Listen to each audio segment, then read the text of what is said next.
Pada video pembelajaran kali ini, kita akan membahas terkait tahapan umum dalam literatur review, yang mana video ini merupakan kelanjutan dari video sebelumnya yang membahas terkait jenis-jenis literatur review.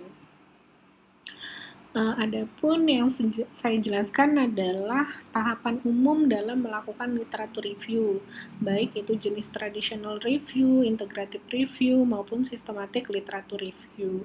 Untuk tahapan dalam systematic literatur review, nanti juga akan kita bahas secara sendiri pada akhir dari video ini. Nah, untuk langkah pertama dalam literatur review yaitu yang jelas kita harus menentukan topik penelitian atau topik apa gitu yang akan kita review. Nah, pada tahapan ini penulis menentukan topik yang akan direview, yang mana topik penelitian ditentukan berdasarkan bidang keilmuan yang merupakan passion peneliti. Jadi misalnya kalau kita di kefarmasian, untuk bidang keilmuan sendiri kan ada teknologi farmasi, biologi farmasi, farmakologi, dan kimia farmasi. Nah, ini kalian mesti menentukan dulu bidang keilmuan mana yang merupakan passion kalian. Baru setelah kalian pilih, misalnya mau farmakologi, baru nanti jadi kan dari yang luas gitu sudah mengerucut gitu menjadi dari yang ilmu farmasi mengerucut menjadi farmakologi. Baru nanti di farmakologi ini tentukan topik apa yang akan di-review. Untuk topik penelitian yang akan kita review ini bisa diperoleh melalui pencarian di search engine dengan kata kunci, misalnya kalau memang ini kalian bisa mengetikkan research trend challenge topics on farmakologi tadi, atau bisa dengan mencari survei paper atau review paper gitu, sehingga nanti kalian bisa menemukan kira-kira topik apa sih yang mau kalian angkat untuk penelitian ataupun yang mau direview. Nah, langkah kedua, merumuskan pertanyaan penelitian, atau biasanya kalau dalam paper penelitian itu disebut dengan rumusan masalah. Nah, dari topik penelitian yang tadi sudah ditentukan, itu diidentifikasi permasalahan yang muncul dalam topik tersebut. Baru nanti transformasi permasalahan yang muncul menjadi pertanyaan rumusan masalah. Setelah dapat rumusan masalah, langkah ketiga adalah melakukan penelusuran pustaka. Karena seperti yang kita tahu untuk literatur review sendiri gitu kan, kita melakukan review dari artikel-artikel ilmiah. Nah, maka langkah yang utama gitu dalam literatur review adalah ini, yaitu melakukan penelusuran pustaka. Pada tahapan ini, penulis melakukan penelusuran pustaka yang bertujuan untuk mencari artikel yang sesuai dengan topik yang akan direview, yang tujuannya nanti untuk menjawab rumusan masalah. Ada beberapa strategi ya dalam penelusuran pustaka. Yang pertama adalah pemilihan search engine. Ini ada beberapa yang kalian bisa akses secara gratis. Ini linknya misalnya melalui Google Scholar. Nah, ini juga yang masih gratis ya. Ini melalui Garuda Kemdikbud. Nah, yang ini di bawah Dikti, jadi di bawah Kemendikbud Dikti. Nah, ini ya. Nah, di sini di kolom pencarian kalian nanti bisa mengetikkan kata kuncinya gitu. Jadi kalau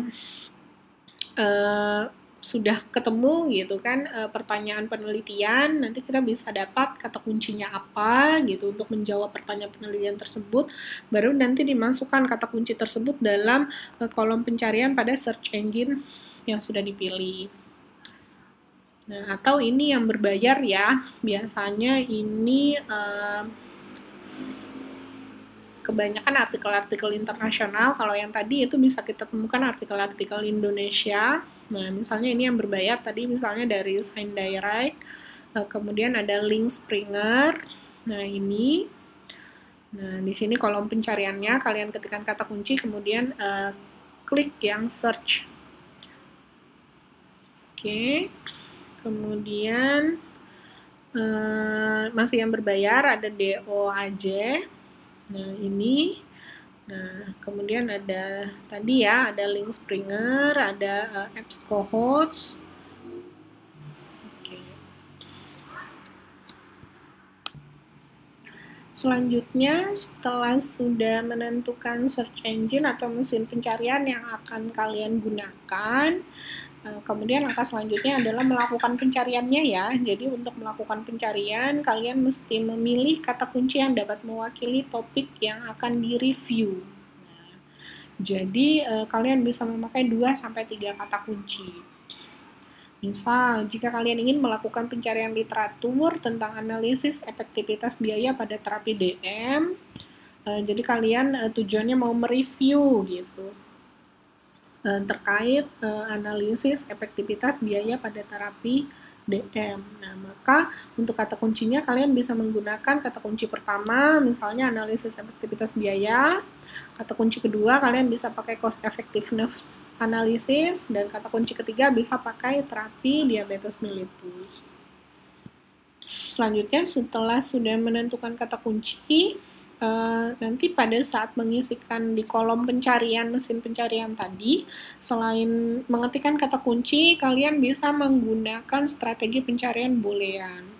Nah, untuk strategi pencarian boolean ini adalah jenis pencarian yang memungkinkan kalian untuk menggabungkan kata kunci dengan operator atau pengubah yang ditentukan secara khusus oleh sistem. Misalnya, kalian menggunakan kata-kata seperti and, not, dan or untuk menghasilkan hasil pencarian yang spesifik gitu. Memang sesuai dengan kata kunci yang kalian mau cari, karena biasanya mungkin kalian sering melakukan pencarian ya gitu, misalnya mengetikkan diabetes mellitus atau misalnya mengetikkan terapi diabetes mellitus gitu. Bisa jadi nanti di akhir-akhir khususnya yang muncul terapi hipertensi, terapi penyakit yang lain gitu, karena dia juga memuat salah satu kata kunci yaitu terapi. Nah, menggunakan pencarian boolean ini bisa lebih menspesifikkan hasil-hasil artikel yang akan kalian temukan. Nih, saya ambil contoh, misalnya ini di Google Scholar ya. Jadi tadi kata kuncinya yang pertama adalah cost effectiveness analysis, kata kunci kedua adalah diabetes mellitus. Jadi kita menggunakan pencarian boolean dengan N. Nih.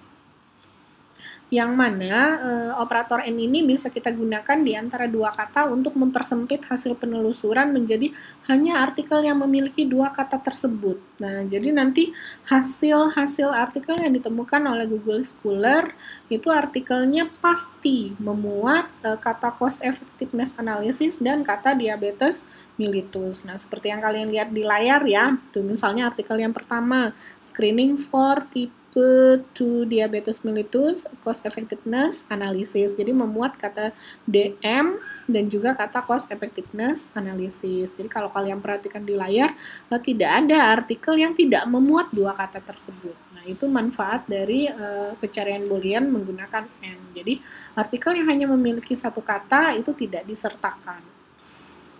Nah, ini ya. Oke.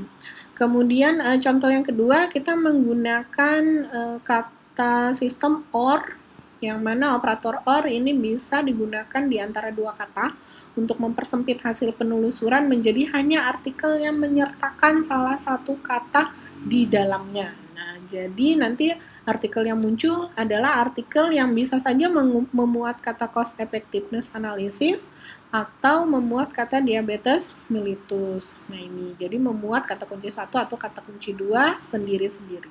Nah, ini misalnya artikel yang pertama itu hanya memuat diabetes mellitus. Artikel kedua juga. Nah, sama ya, artikel selanjutnya juga. Oke. Kemudian selain menggunakan pencarian boolean, kita juga bisa menggunakan layanan advanced search yang memang sudah disediakan, misalnya di Google Scholar ya. Nah, ini di bagian sini kalian bisa lihat. Nanti kalian klik, kemudian muncul seperti pada gambar ya. Jadi di situ ada with all of the world. Di sini diketikkan kata kunci, di mana nanti artikel yang akan muncul harapannya adalah mengandung semua kata yang sudah kalian ketikkan di sana. Kemudian kolom selanjutnya itu adalah with the word frase. Ini biasanya artikel yang muncul itu akan mengandung frasa atau kalimat yang memang dicari.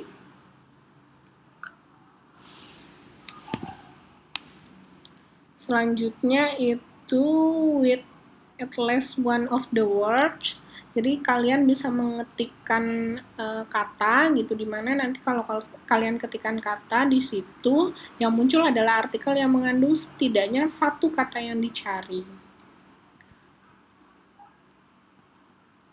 Nah, kemudian tadi without the word, saya tuliskan diabetes mellitus, di mana nanti artikel-artikel yang akan muncul itu yang tidak mengandung kata-kata tersebut. Jadi misalnya kalian mau meneliti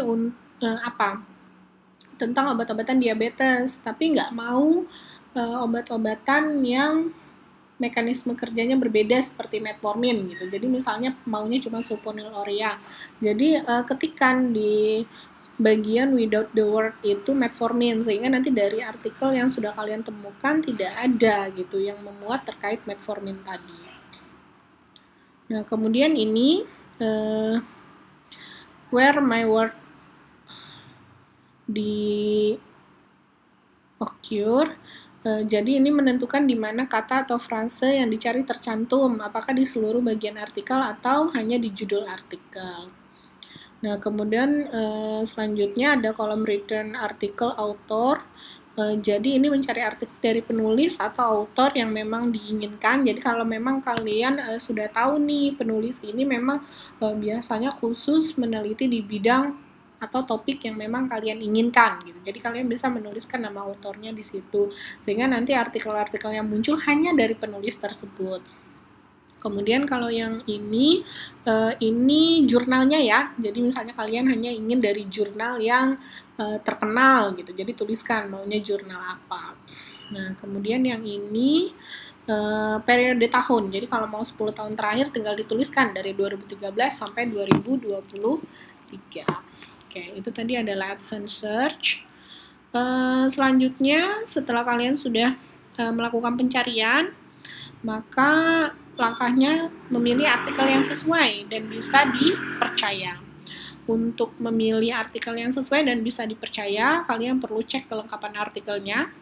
Apakah dia memang suatu artikel ilmiah yang punya struktur yang lengkap gitu, jadi dari abstrak, pendahuluan, metodologi penelitian, hasil kesimpulan, dan daftar pustaka, termasuk nanti artikelnya ini apakah memang ada autornya gitu dan lain sebagainya, sehingga bisa masuk dalam kriteria inklusi dan eksklusi yang sudah kalian tetapkan. Nah, ini cek indeksasi jurnal pada Sinta juga bisa menjadi alternatif untuk meyakinkan apakah artikel ini memang bisa dipertanggungjawabkan atau memang bisa kalian yakini gitu. Karena indeksasi jurnal ini kan juga menentukan kualitas dari jurnal yang mana artikel tersebut dipublikasikan. Nah, ini cek identitas jurnal. Ini juga penting tadi ya untuk mengetahui jurnalnya ini bisa terpercaya atau tidak. Nah, ini misalnya untuk cek kelengkapan artikel.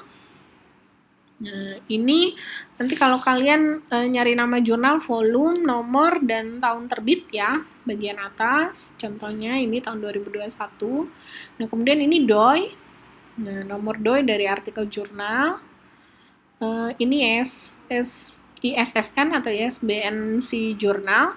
Nah, kemudian ini adalah jenis artikel, jadi biasanya di bagian atas itu ada tertulis research artikel, berarti artikel penelitian, atau review artikel, berarti dia adalah artikel hasil literatur review. Nah, ini judul artikel, nah ini penulisnya, nah ini bagian abstrak. Selain itu kalian juga perlu memeriksa gitu kelengkapan artikel, ada abstrak, biasanya umumnya untuk artikel ilmiah, kemudian ada pendahuluan atau introduction, metodologi penelitian, hasil dan pembahasan bisa digabung, bisa terpisah, kemudian kesimpulan dan juga daftar pustaka. Nah, ini untuk melakukan cek indeksasi jurnal pada Sinta ya, kalian bisa masuk ke link ini. Nah, tampilannya biasanya seperti ini, tinggal dipilih di bagian yang warna biru itu, pilih jurnal untuk mengecek indeksasi jurnal, baru ketikkan nama jurnalnya di bagian kolom pencarian.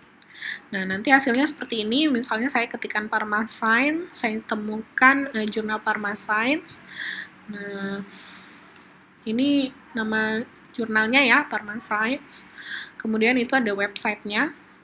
Nanti kalian bisa klik laman websitenya di sana, dia langsung terhubung. Nah, ini adalah indeksasi atau akreditasinya. Nah, di sini bisa kelihatan bahwa dia terakreditasi Sinta 4.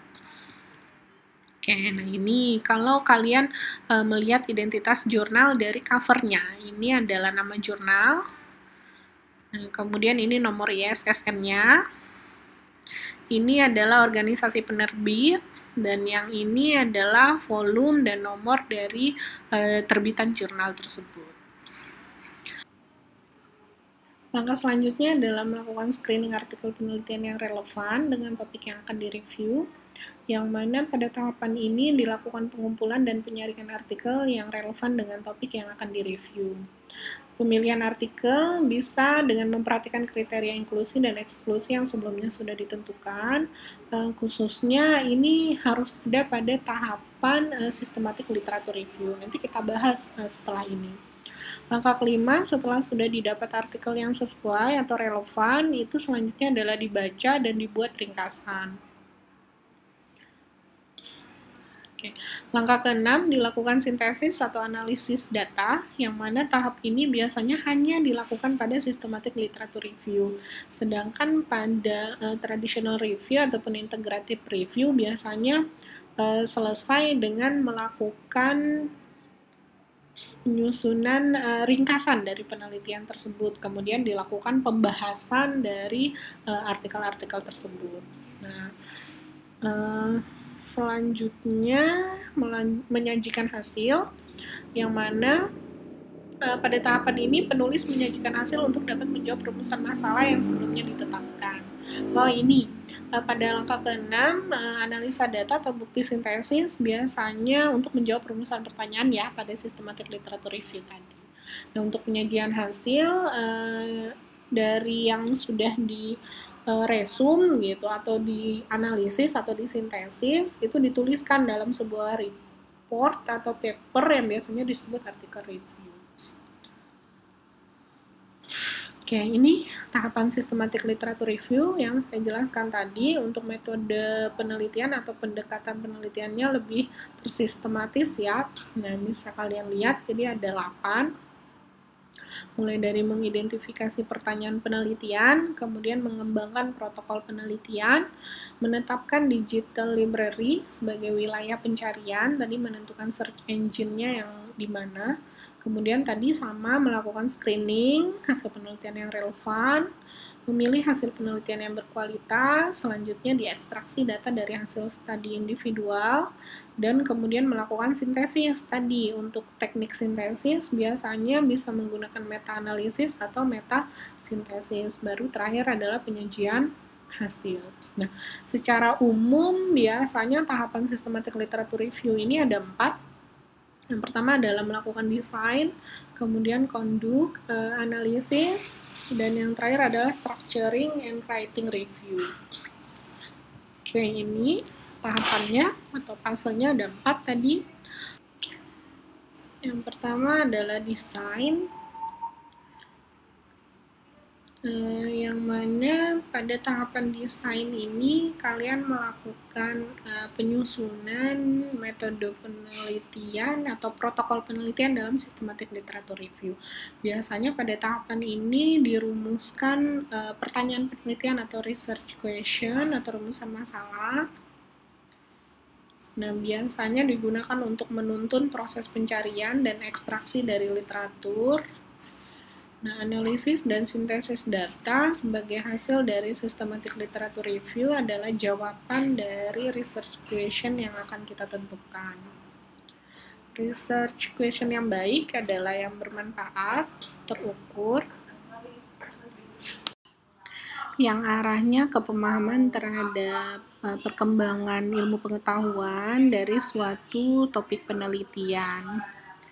Adapun untuk memformulasi pertanyaan penelitian biasanya menggunakan kerangka yang biasa dikenal dengan PICO atau PICO kombinasi C atau kombinasi S. Nah, untuk metode PICO sendiri dapat dengan mudah digunakan untuk menemukan referensi yang tepat untuk karya ilmiah yang sedang dibuat, sehingga menghemat waktu yang dibutuhkan untuk mencari referensi. Nah, pengertian dari PICO tadi untuk P-nya ini mewakili population atau problem atau pasien. Biasanya adalah kata yang dipilih untuk mewakili populasi atau pasien atau masalah yang akan dianalisis sesuai dengan tema yang telah ditentukan dalam literatur review. Kemudian untuk I-nya ini kata yang dipilih nanti mewakili intervensi atau indikator, yaitu suatu tindakan atau intervensi atau indikator dari masalah yang sesuai dengan tema yang diangkat dalam literatur review. Kemudian kalau C ini nanti kata yang dipilih untuk comparison ya atau pembanding. Kemudian kalau O-nya adalah kata yang mewakili outcome, yaitu hasil atau luaran yang diperoleh pada artikel penelitian yang nanti mau direview yang sesuai dengan tema. Nah, kemudian tadi bisa dikombinasikan dengan C tambahan, yaitu konteks. Ini kata yang mewakili setting atau lingkungan yang sesuai dengan tema dalam literatur review. Atau bisa dikombinasikan dengan S, yaitu kata yang mewakili study design, yaitu desain penelitian yang digunakan dalam artikel yang akan direview. Ini misalnya saya ambil contoh. Nah, kita mau melakukan review terhadap artikel-artikel penelitian yang mana nanti ingin melihat keberhasilan obat-obat fibrinolitik dalam mengatasi penyakit STEMI, yaitu ST elevation myocardial infarction. Nah, kita mau lihat, jadi maka nanti untuk kata kunci yang mewakili population itu adalah populasi pasien-pasien yang mengalami STEMI. Kemudian untuk intervensinya kan atau tindakan, maka itu adalah pemberian obat-obat fibrinolitik. Untuk pembandingnya ini tidak ada, jadi nanti tidak ada obat pembanding gitu yang mau kita lihat. Nah, untuk outcome-nya kan keberhasilan fibrinolitiknya ya. Dan untuk study design-nya misalnya kita hanya ingin mereview artikel-artikel penelitian yang desain penelitiannya adalah cohort. Jadi nggak termasuk yang case study misalnya. Nah, atau contoh lain misalnya ini, kita mau melakukan review terhadap penelitian untuk melihat efektivitas ekstrak bungur dalam menurunkan kadar gula darah. Nah, jadi populasinya kan adalah tikus ya, sampelnya. Intervensinya adalah ekstrak bungur. Untuk pembandingnya, nanti kita hanya ingin yang pembandingnya adalah metformin. Kemudian outcome-nya adalah kadar gula, dan study design-nya adalah eksperimental. Nah, ini saya ambil satu contoh systematic review, judulnya analisis efektivitas biaya vaksin pneumokokal konjugat vaksin. Nah, ini misalnya contoh kerangka PICOS-nya ya. Jadi populasinya adalah balita yang diberikan vaksin PCV. Intervensinya adalah studi evaluasi ekonomi cost effectiveness analysis terhadap vaksin PCV tadi. Pembandingnya adalah balita yang tidak diberikan vaksin, dan outcome-nya adalah artikel-artikel atau penelitian yang menjelaskan bahwa pemberian vaksin PCV ini adalah cost efektif. Nah, jadi hanya yang cost efektif. Untuk study design dia menambahkan untuk yang penelitian kuantitatif atau yang sistematik. Sedangkan yang penelitian kualitatif ini menjadi eksklusi. Nah, kemudian contoh lain misalnya systematic literature review, peran digital health untuk manajemen penanganan pandemi COVID. Ini ringkasan PICO yang sudah disusun. Jadi untuk population-nya adalah digital health. Untuk intervensinya dalam manajemen penanganan COVID. Untuk comparison atau pembandingnya ini tidak ada. Untuk outcome-nya adalah peran dari digital health-nya tadi. Oke. Nah, selanjutnya untuk yang tahapan kedua, setelah sudah disusun pertanyaan penelitian dengan kerangka PICO tadi, tahap selanjutnya adalah conduct. Tahapan conducting adalah tahapan yang berisi pelaksanaan dari SLR, di mana seharusnya sesuai dengan protokol SLR yang telah ditentukan. Jadi dimulai dari penentuan keyword atau kata kunci pencarian literatur, yang basisnya adalah dari PICOK tadi yang sudah didesain. Nah, sebenarnya ada salah satu penyedia layanan pencarian atau mesin pencarian yang memang dia sudah menggunakan metode PICO, itu seperti PubMed. Jadi kalau kalian juga di bidang kesehatan ya, udah sesuai ini, bisa menggunakan layanan pencarian atau mesin pencarian PubMed. Tapi biasanya kebanyakan berbayar sih artikelnya yang di sini. Nah, ini linknya.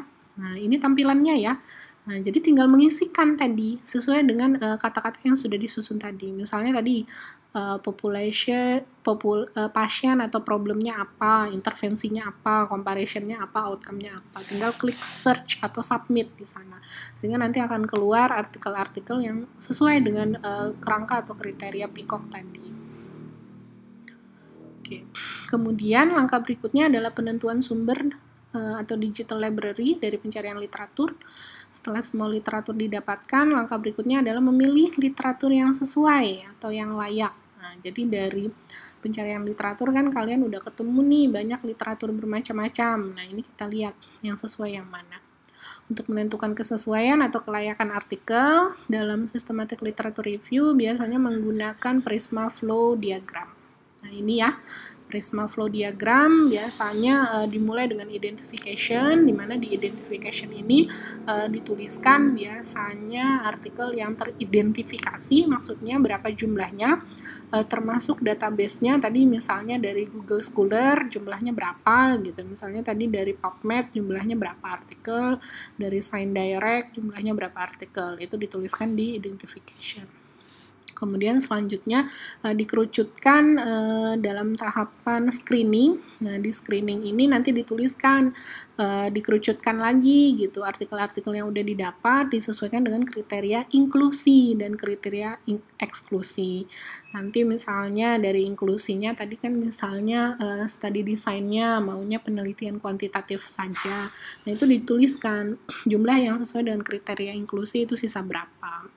Baru yang terakhir adalah include. Nah, ini adalah nanti yang termasuk atau artikel yang diinkludkan atau yang dimasukkan untuk direview.